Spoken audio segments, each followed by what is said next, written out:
Welcome back to the Fantasy Slant powered by Pro Football Focus and brought to you by DraftKings.com. It is June 18th. We're getting close to that period of time where things start to slow down for the NFL, but we have lots of minicamp action and lots of news coming at you. So we're going to dive right into the show for this week. With me, Mike Clay. Mike, always stuff going on, news like crazy at this time of year.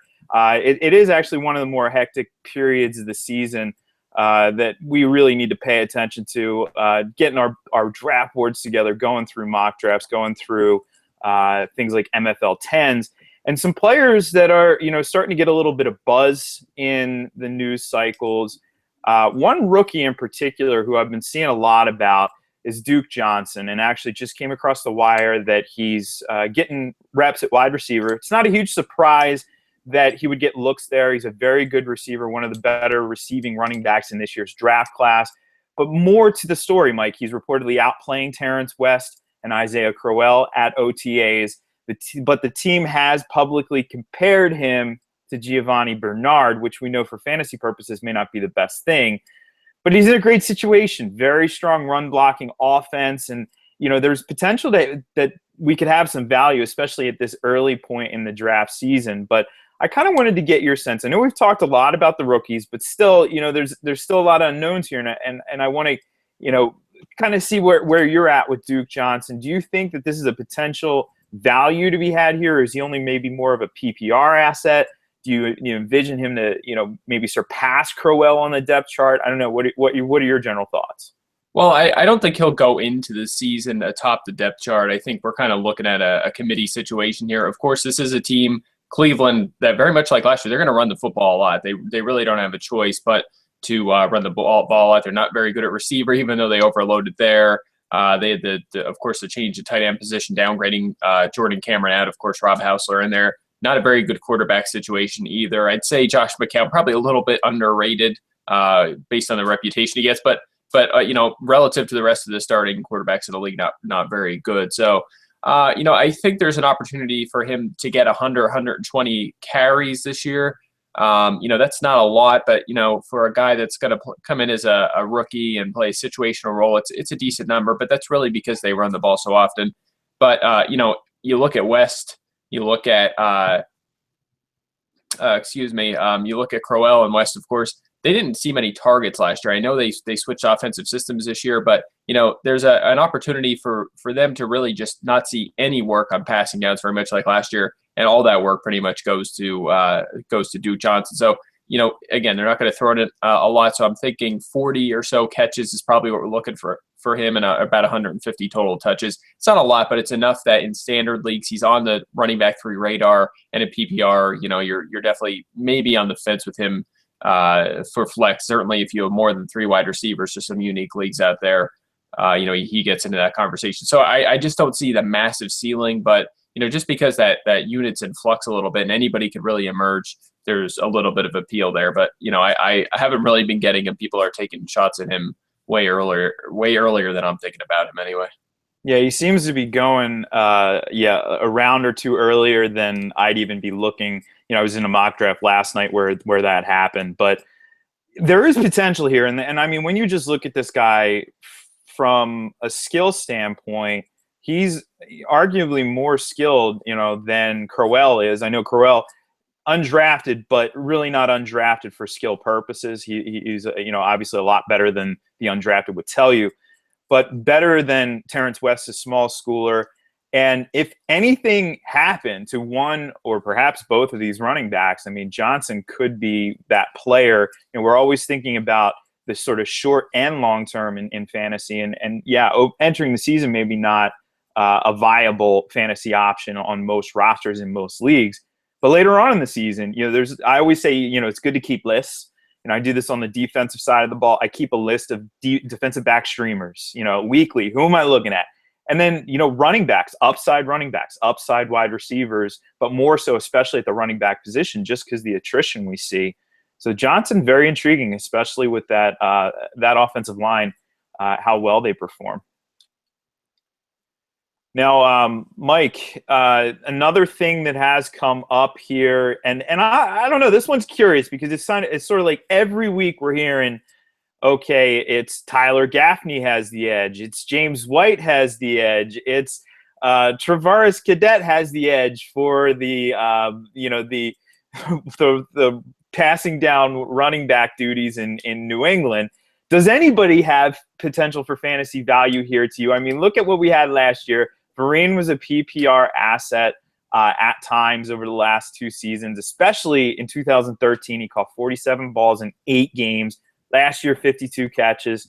So is there any gold to be mined here? Because I've seen some of these running backs, and it seems to be different strokes for different folks in the mock drafts I've been participating in as late-round flyers. Are you projecting anybody to emerge out of that group, or is it just LeGarrette Blount?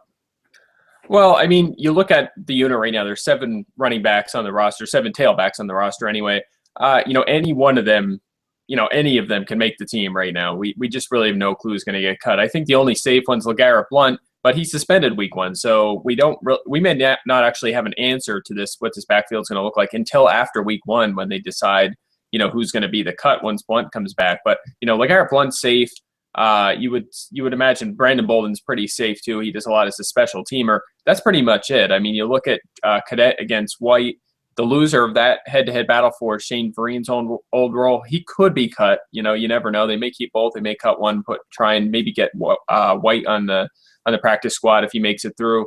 I think it was Ben Volen today wrote an article and buried at the bottom said Jonas Gray's not safe once LeGarrette Blount's come back. If he loses out to Tyler Gaffney, he's going to be out of the mix there. And then, of course, Dion Lewis, he probably has the longest odds of sticking, but, he's a dark horse to steal that passing down role as well. So, I don't know. I mean, if I want somebody from this backfield that's like LeGarrette Blount, I think we've seen his production. He has around 20 touchdowns in 16 career games with the Patriots, and he's going to be that early down back. So he's a guy I like. I think he can be in standard a borderline running back 2 option, if not a mid-pack running back 2 option.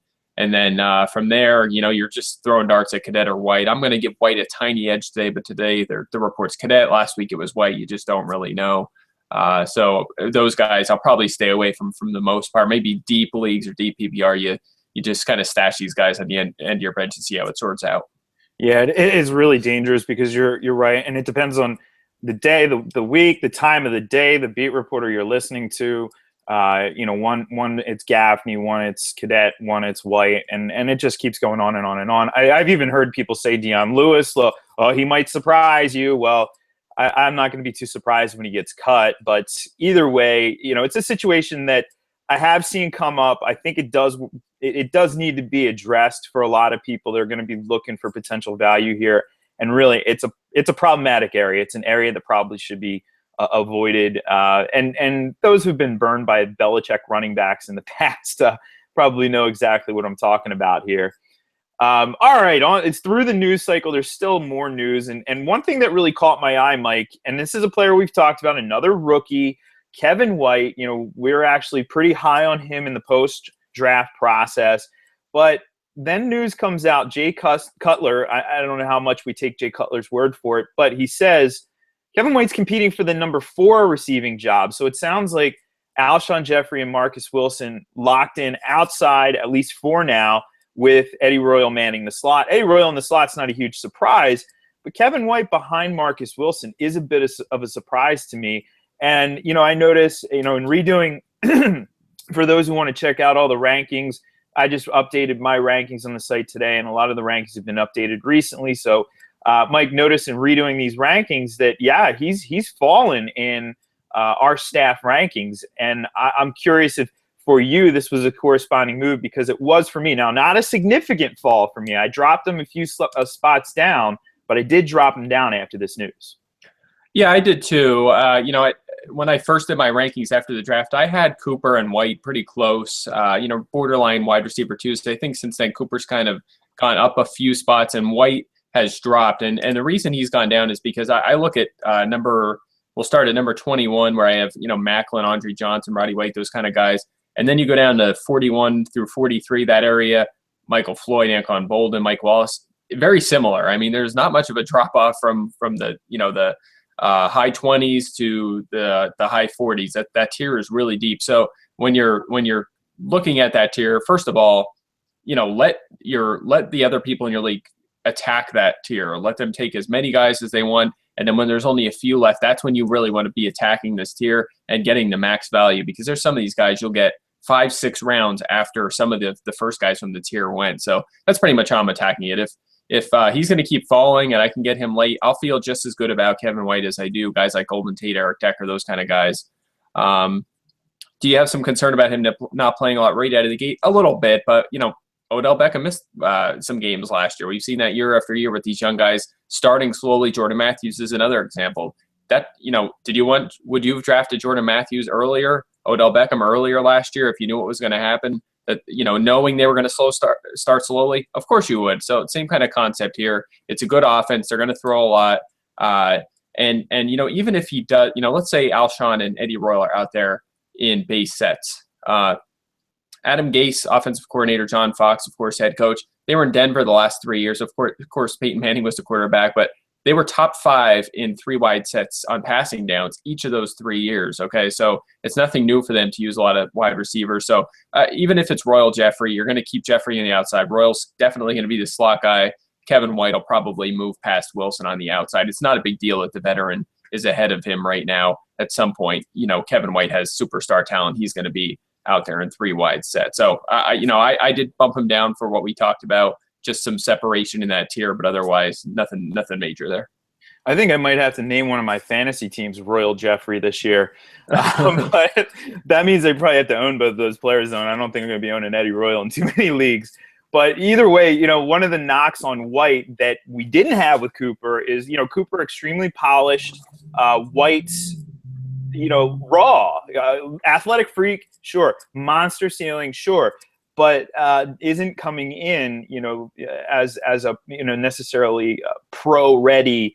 Plug him in and he's going to go right off the bat. So you're right, it may take a little bit of time, but we know eventually, and especially when it comes to fantasy, that cream does rise to the top, and the younger players tend to perform better at the end of the season.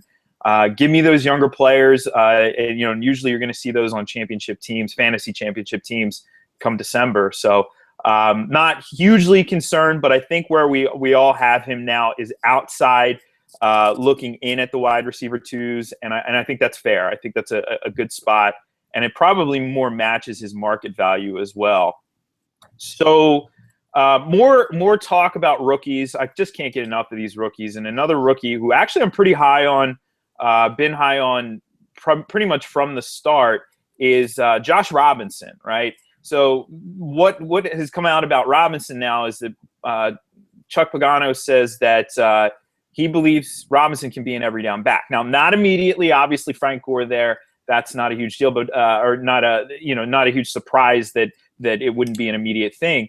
But Robinson, a player I like in dynasty leagues a lot, trying to get my hands on him in rookie drafts. I've been successful in some places and failed miserably elsewhere, which is the story of my life. But this is a guy who averaged 3.5 yards after contact last season, which tied with Duke Johnson for 4th overall among running backs in the FBS that were draft eligible. Caused 58 missed tackles, Mike, on 218 touches. And for comparison, Melvin Gordon had 78 missed tackles on 362 touches. So very efficient on a per-touch basis there in causing missed tackles. But he did struggle as a pass blocker, so it's going to take a little bit of time. But, just putting some fantasy spin on the news, this is a guy who, I don't expect much out of this year, although I am taking stabs on him in deeper leagues later on in drafts. And I don't know if you have the same sentiment here or if you're different on Josh Robinson. No, I'm with you. I think we're all seeing the same thing. I mean, you look at, this Colts offense, they're going to score a lot of points for a long time, as long as Andrew Luck's there, a quarterback. Frank Gore, probably a 1 to 2 year option. He signed a 3-year deal, but who knows how long he'll play that out. He's 32. Is he going to be their running back when he's 34, 35? Probably not. So, obviously right now, if you're, crossing Gore off or you were even ranking these guys from a dynasty perspective, Robinson probably number 1 in line. Now, who knows? They could draft a running back early next year or trade for Trent Richardson. Maybe they want him back or something. They do something crazy at the running back position. But at least for now, Robinson, because he is in line as their top dynasty running back on this team, you have to give him some attention. In redraft, I think you're looking at Dan Herron is probably going to get that first look at passing downs there, share some of them duties with Gore. But Robinson's going to be in that mix. If he is an awesome camp, awesome preseason, there's a chance he sneaks in there and steals some of that work. But I think he'll start slowly and maybe pick up some work as the year goes on. But, barring a Gore injury, I don't think he's going to make a significant impact here in year number one. Yeah, I think that's fair. But it is one of those darts and another player to put on that list because, as I was talking about earlier, because, hey, we saw what Herron did last year, and Herron, not a special player by any means. And Robinson, I think, especially just from a basic skill standpoint, is a superior player who could do some interesting things if he gets the shot, if something happens. So keep him on your list there. And Mike, go ahead. Yeah, Vic Ballard, too, in the mix, too. I should mention that. He's been hurt a lot, so we haven't really talked about him. But, he was doing some nice things before he went down. And you mentioned Herron, how much work he got last year late in the season when they moved on from Trent. 20% of Andrew Luck's targets in the playoffs went to Dan Herron. I mean, he was busy in that role, so something to keep in mind there. That he definitely got a lot of use. He was. We'll say, I don't want to say he was effective in the role he was in, but he was, he was pedestrian. He wasn't terrible. He just did what he had to do. So I think that might be enough for him to keep that 2 job. Yeah, he was a DFS favorite for sure in the playoffs last year.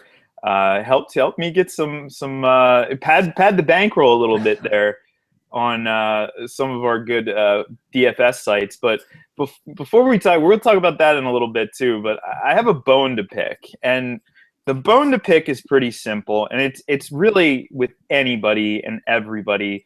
But it comes up with a specific player that we talked about last week, Mike. We talked about Bishop Sankey. We talked about your mock draft and how you scored him late and you were catching a little bit of flack for it.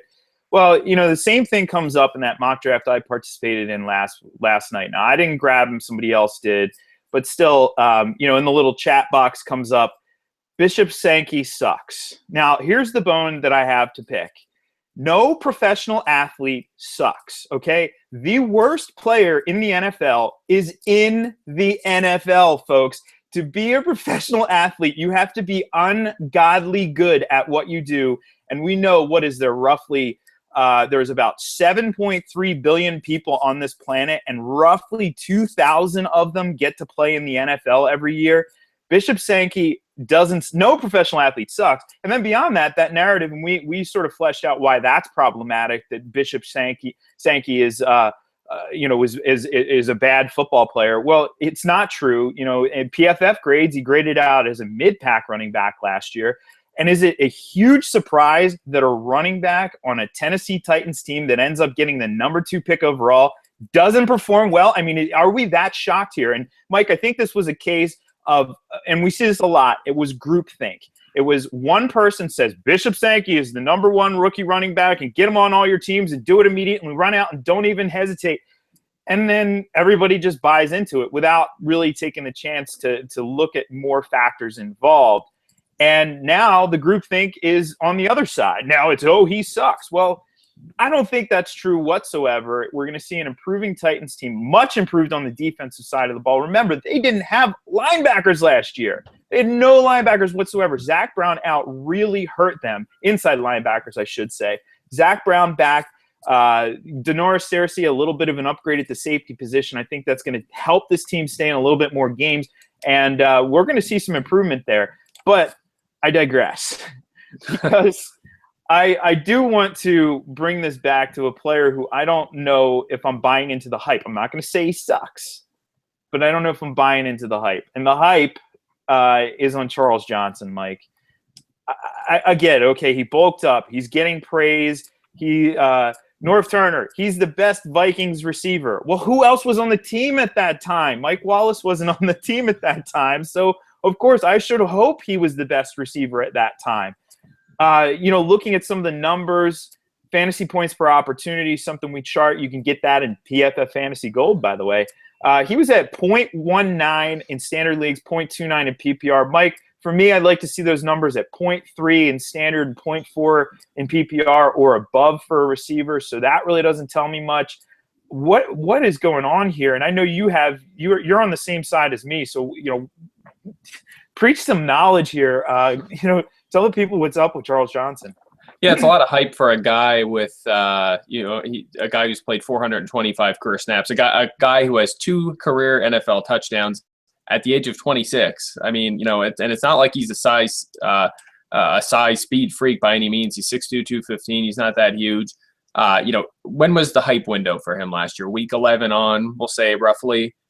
During that time, he was barely a wide receiver 3, and he was behind both Greg Jennings and Jarius Wright in fantasy points.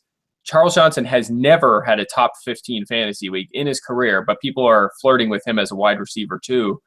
Can he turn that corner? Can he move ahead of Mike Wallace, be that number 1? Teddy Bridgewater, we think, is going to be a very good quarterback. He showed signs of it last year.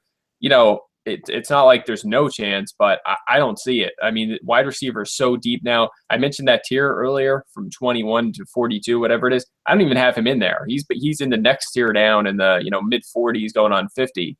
You look at the weapons there. First of all, Adrian Peterson's going to be featured as a rusher and a receiver with Norv Turner there. They're going to try and get Jerick McKinnon involved.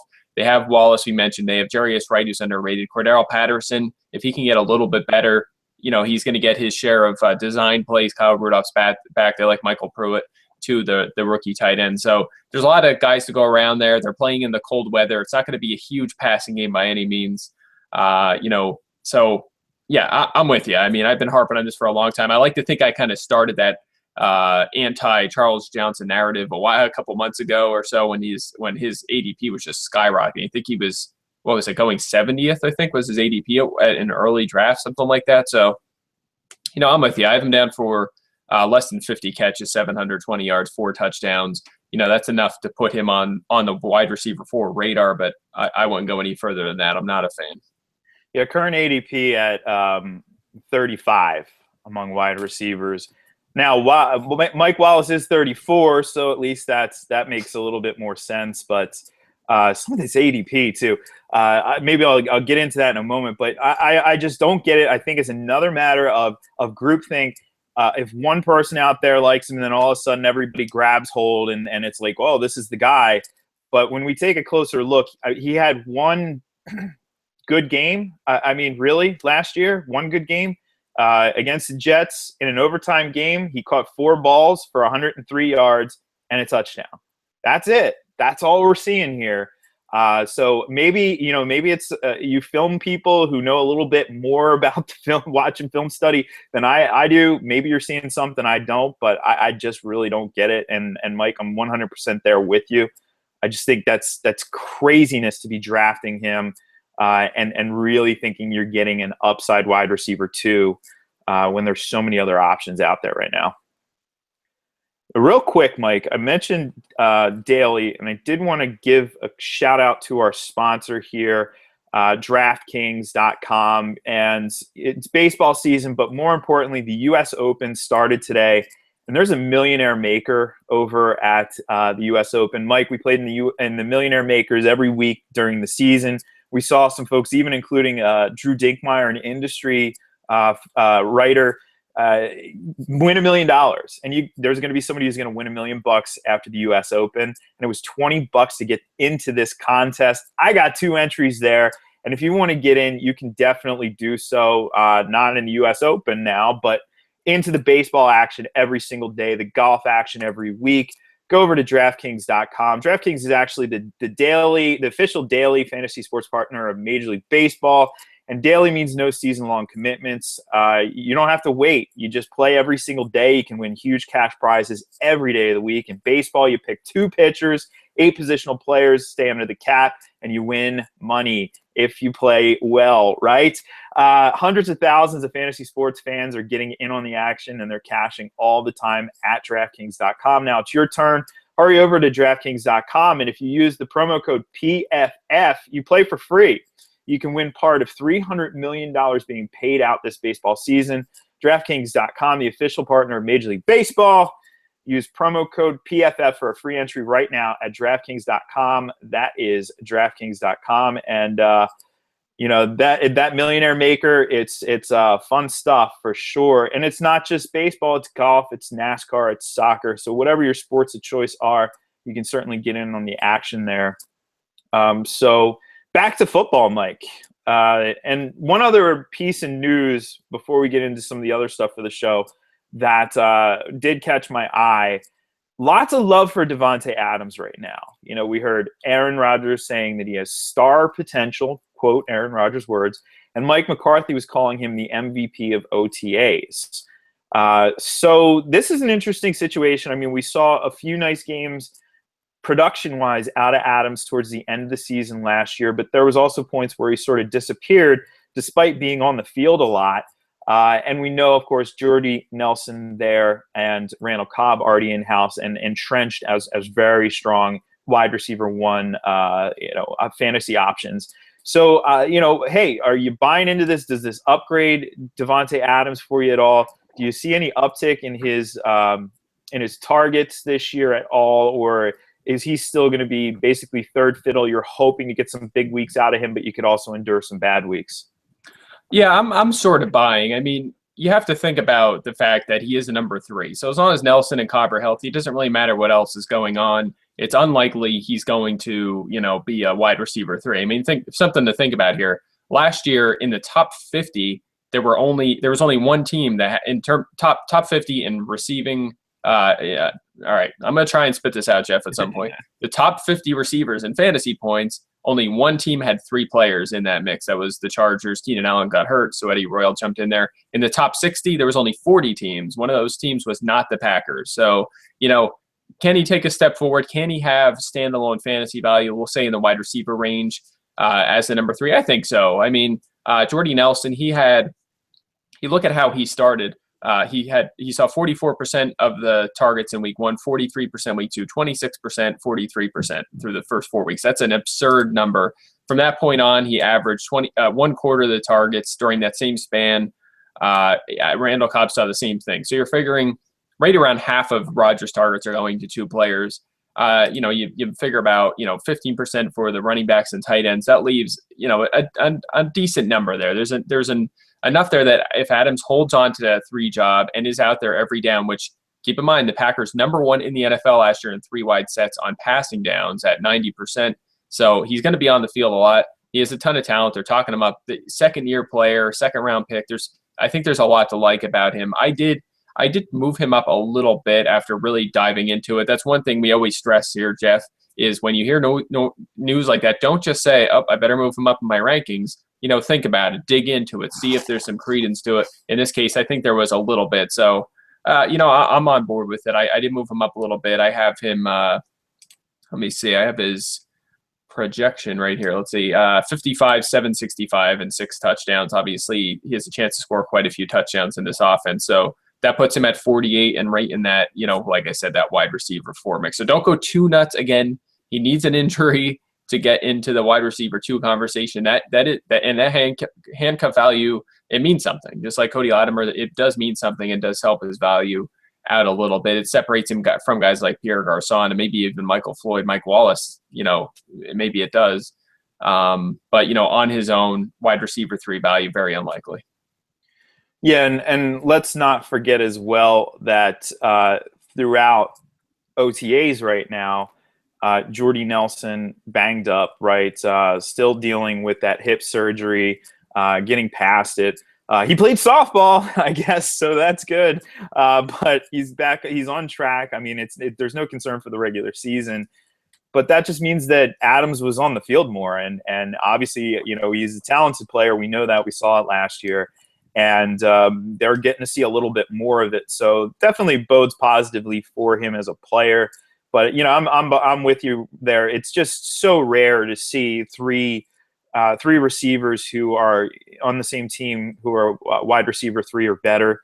We did see that 2 years ago was at Pittsburgh, and it's just a rare thing. So he's a player. Yeah, and just let me chime in there with sure. Pittsburgh. You had Antonio Brown, who 2 years ago he was a mid-pack wide receiver 1. Okay, fine. But Emmanuel Sanders and Jericho Cotchery were both on that borderline fence. They were both in the wide receiver 3 conversation. Cotchery was only there because I think he had 10 touchdowns, which was just astronomical, unsustainable, whatever. It was a fluke. Everyone knows that. Same kind of thing even with Eddie Royal last year. He scored, I think it was 7 touchdowns. In Green Bay, you have Cobb and Nelson, who are both borderline top 5 fantasy receivers. I mean, so that's even less volume to go around for Adams. So, if we were talking about Nelson as a 2 and Cobb as a borderline 2, then you're like, okay, Adams can be a 2 because there's enough targets there. In this situation, it doesn't work out that way. And right now, I'm actually working on ranking the number 3 wide receivers on every team in terms of fantasy value, and I have him 3rd for what it's worth. Only 2 ahead of him. I'm kind of spoiling my article here, but the only 2 number 3s I have ahead of him, John Brown, and the second guy is maybe the 3. He might start out as the 2. We'll see, but Kenny Stills in Miami. Yeah, and that's going to be a cool article. It's such a good asset for people. Knowing the depth chart, something that we obviously follow here, very in depth, but just knowing who's there, and that's how you make those good picks at the later rounds of your draft. Another player too, by the way, just to mention touchdown regression, Torrey Smith, folks. Okay, it's gonna happen. Don't expect 11 touchdowns again. Don't expect double-digit or remotely close to double-digit touchdowns, especially in San Francisco. I'm seeing him going way too early in drafts, and the player, as Mike, I alluded to earlier, and I gotta get this out here. The player who I actually was able to score in that mock draft last night, a little bit later on, I think it was 7th rounds, which is about his ADP right now, but it's Roddy White. Going as a 33rd wide receiver off the board in ADP. And it just seems just way too low for me. And I'm curious. I know you're on board. I'm on board. I'm curious why people, and I don't have an answer to this, why people are so down. I guess maybe it's the injury issues that we've seen over the last few seasons. I'm not really sure. Yeah, I think his age is a big factor there. I'm with you. I have the same issue with Marcus Colston and Steve Smith. I think those 3 guys are basically in the same deal there. You look at their teams, you look at the depth chart, you look at how many points they're going to score, look at their resumes, and you're like, I don't see how they can't put up wide receiver 2 numbers barring injury, but you could say barring injury for almost anyone. I mean, in Atlanta, they don't have many weapons in the passing game. After they got rid of Harry Douglas, he wasn't a huge factor anyway when White was healthy. So if you have him at 21% of the targets, that's below where he's been. That's wide receiver 2 numbers in a quality offense with Matt Ryan. Marcus Colston, same thing. He's the 1 or the 2, depending on how you want to look at it. With Cooks there, with Stills gone, with Graham gone, they're going to have to throw him the football a lot. And Steve Smith, same thing. He's still atop the depth chart. He's older, but what do they have? Rashad Perriman dropped 4 balls yesterday. Kamara Aiken, Marlon Brown, Dennis Pitt is hurt. Max Williams is not going to make a significant impact as a rookie. Keep dreaming. He'll get there someday. He's not going to do it this year. So if you're taking a flyer on him late in your 16-round draft, it's probably a wasted pick. You're going to drop him at some point. You might as well go Tyler Eifert, or a guy that's been around for a few years that maybe steps in as an every down guy and emerges, or Jason Morrow or Austin Seferian-Jenkins, somebody like that. So I'm with you. I think these veteran guys are underrated sometimes. And, do you want, and you've talked about it, a lot of times it's emerging guys that carry you to lead titles. That doesn't mean that you don't need a number 3 or a flex. If you have Colston, Smith, Roddy White, these guys are producing wide receiver 3 numbers, and they're your 3 or your flex come championship round, and they give you 15 points, you're going to be happy. So don't ignore these guys, especially late in drafts when, some of them are almost I think Steve Smith is almost free right now. Well, isn't Justin Forsett going to catch 158 passes this year? That's another thing. I've tried to convince myself that to get him up in the 60s, 70s, 80s and receptions like everyone's talking about, I can't do it. It's just not what people are saying about Trestman. Fine. You look at his career. He's had a bunch of running backs catch a lot of passes, single running backs. But, if you're looking at the last 2 years, there was not a massive volume of throws to running backs. He was below the league average in throws to the running back position 2 years ago. His first was Chicago. Last year, he was a little bit above the average at 22%. The reason Forte caught so many passes is because Kadeem Carey almost did nothing. Like all the throws went to Matt Forte. It's just he's number 1 in snaps among running backs each of the last 2 years. It's just a unique situation, and that will not be the case in Baltimore. Forset's 30. he's obviously an underrated talent, but he's going to be out there a lot. But they also have Lorenzo Taliaferro. They also have Buck Allen, who's going to be in the mix there as well. And I just don't think that Forset's going to be the every down guy Forte was, and I don't think that's even close to a stretch. So for me, I have Forset in 14 games catching 52 balls. I mean, that's generous. That's a big number. If you figure if he does last all 16, it's around 60 catches. So that's where I feel more comfortable with. And, you have to look at him as a good running back too, but I wouldn't go nuts. Current ADP has him as the number 12 running back. He's scary. That scares me. I don't know. But it has spiked. I mean, this ADP really, he was mid-third rounds, which I think that's fair at the end of May. And now here we are mid-June, and it's really risen. I mean, he's going in a lot of cases. He went last night at the very beginning of the third round, tail end of the second round. And for me, I don't know if that's where the value's at that point in the draft. I'm not crazy about it. Now, I've gone on record saying my least favorite draft position this year is that first overall pick, because sure, you get Peterson, or if you want to take Le'Veon Bell, or there's a couple other players I couldn't fault you with at that spot. But then on the comeback, there are 23 top players that you want this year. And if it goes as planned, you're going to miss out on the rest of those players. Right. And Mike, do you feel comfortable Adrian Peterson and then Justin Forsett? Or, you feel comfortable with Peterson, but that's a little rough. I don't know. Yeah. And we talked about that last week, going through some of them mocks I did. In the 10-team ESPNer, I started with Peterson and got Jones. I got Julio Jones and Calvin Johnson at the turn. And, okay, maybe, most drafts people are going to go after Calvin or Julio before the 20th and 21st picks. But, someone's going to be there. I'm going to get Mike Evans and Alshon Jeffrey. I'm going to get, I don't know, C.J. Anderson and Randall Cobb, something like that. Either way, there's going to be serious talent. So I'm with you right now. Early on, and I was guilty of this too. I was saying, wow, I don't want to pick early because there's so many options in the first round. But as you do more drafts and ADP comes together and your draft board comes together, you're like, wow, well, man, I don't want to pick at the end of round 3 either. So, maybe I should, reconsider this. And, an early pick, you get your pick of the group, the early guys, and then you're able to still get 2 stars at the turn. So I'm definitely with you there, especially in 10-team leagues. Absolutely. But, and I was going to mention this before. Forsett, if you do like him as a borderline top 10 running back, what's your excuse for not liking Peterson or Foster? These guys, Peterson sat out a year, but Peterson and Foster are both older. Foster's had durability issues, but, you're looking at guys who are targeted a lot. You're not worried about age, obviously. These are guys that are better. They're going to score more touchdowns. Again, they're going to be targeted a lot in the offenses they're in. You have to follow along. If you like Forsett, I think you have to like those guys too. Yeah, and I guess I don't know if it's still that injury concern thing with Foster, because it's not like this guy's 35 years old, and yet I consistently see him falling to the second round in drafts. So you're spot on too. That could be a situation where if you have a sort of mid round first round pick, you could get Foster on the comeback. You could be sitting there with 2 really high-end running backs after 2 rounds and really setting up to dominate that league, with a draft spot like that. So it's just crazy that it's going that far with somebody like him. And it's going far with players like in that draft. I got, the same mock draft last night. I got Marcus Colston in the 10th round. That's, too late, age or not. It's too late because, like you said, he's the 1 or 2, well, really probably the 2 in that offense, and he's going to have targets. I don't care if they're talking about limiting his reps in practice. That just makes him fresher, right? And he's not a massive ceiling guy, but how many seasons in a row? How consistently do we see this guy with that wide receiver 2 level floor? You really can't beat that at round 10.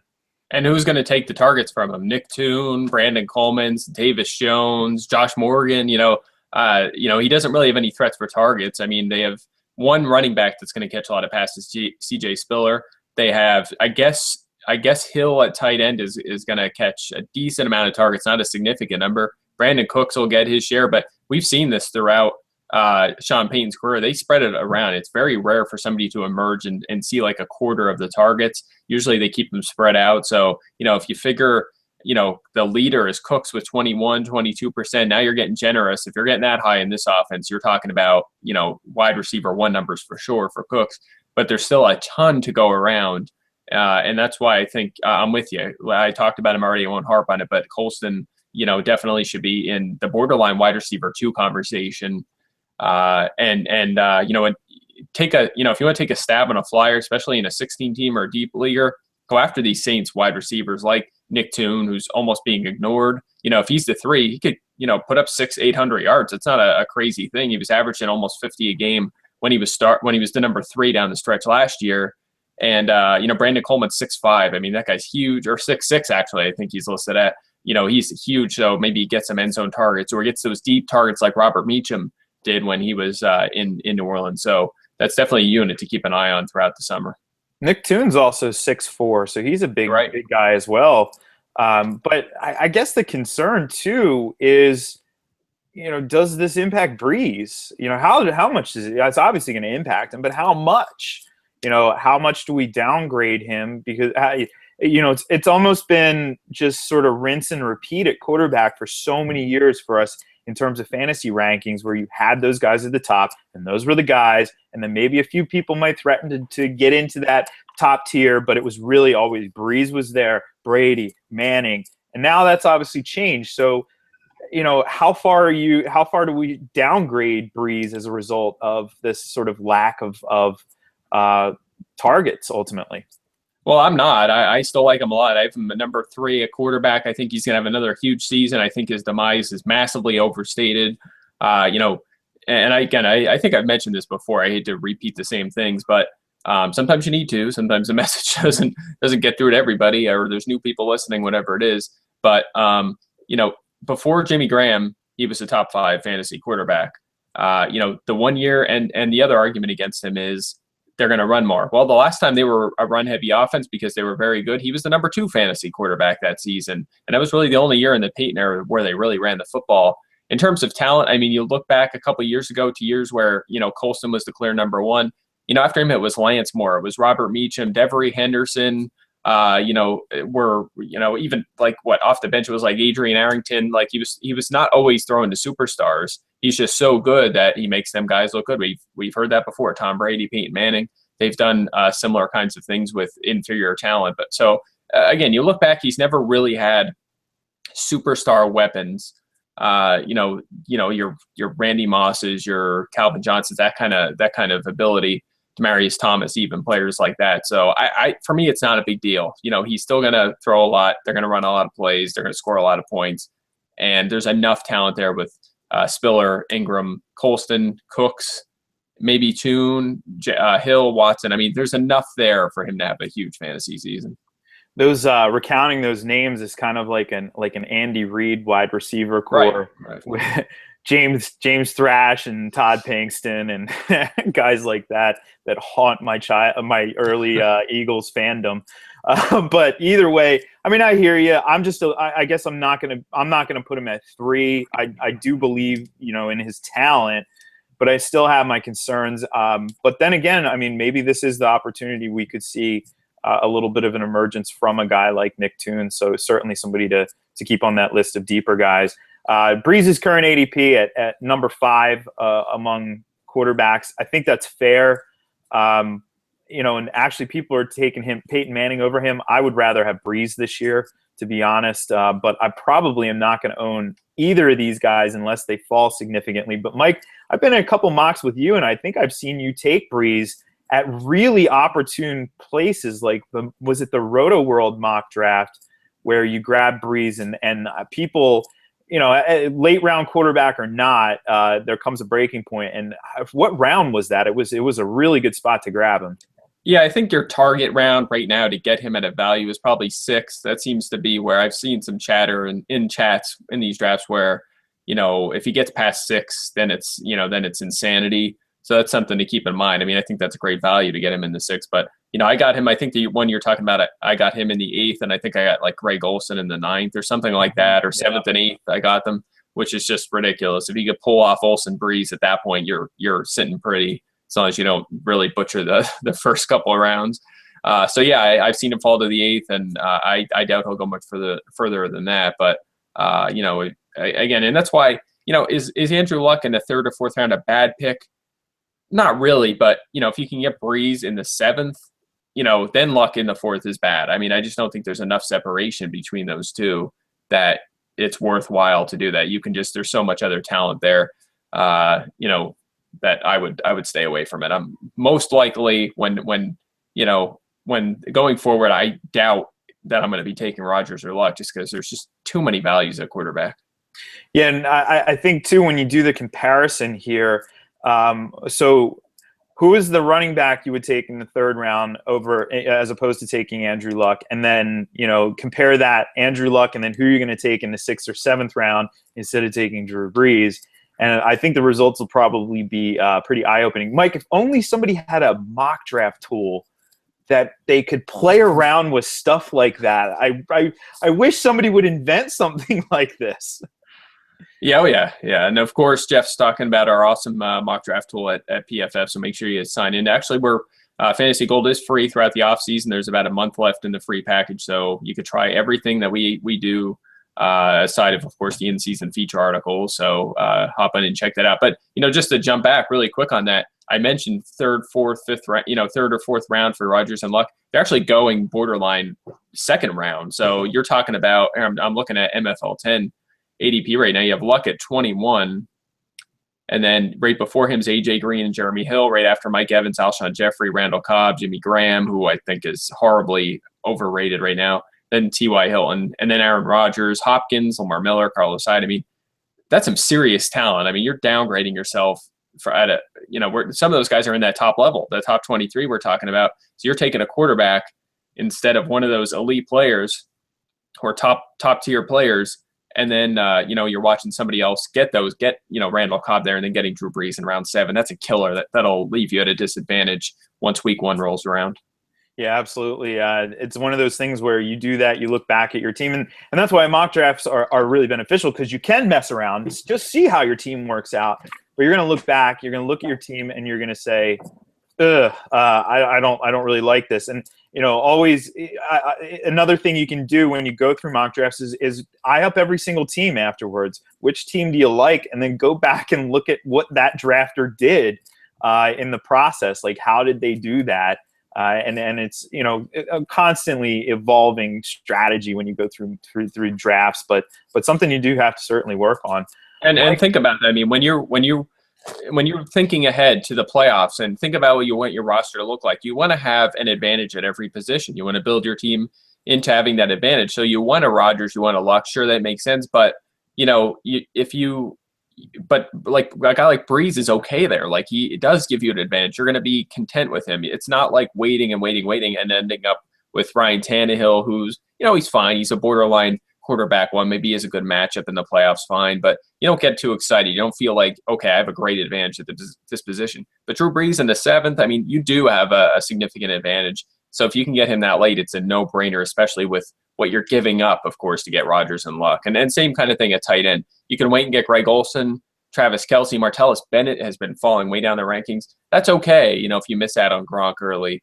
But, you don't want to get stuck with Jason Morrow, per se. We don't know what's going to happen with him. You want to take a flyer on him late. But as long as you set up your draft plan so you can still have a player that gives you a leg up on the competition at that position, you're fine. Don't overthink it. Yeah, absolutely. Keep it simple for sure. All right, we're at the wire here. We're down to the end, so make sure that if you're listening to this, hey, give us a shout out on iTunes. Give us a shout out on Stitcher. Rate us, whatever you want to do. Listen to us there. Listen to us on Blog Talk Radio. Watch us on YouTube and the Fantasy Sports Network. Follow Mike at Mike Clay NFL. Follow me at Jeff Ratcliffe. Follow at PFF Radio. Follow at PFF_fantasy. And of course, he's Mike. Buy the draft guide. Buy the draft guide. Sign up for gold. Do it all. And go to DraftKings too. We'll be back next week. We'll be away early in the week, but we'll probably talk about that on the show next week. So we'll be back. See you guys then for Pro Football Focus. He's Mike. I'm Jeff, and that's a wrap.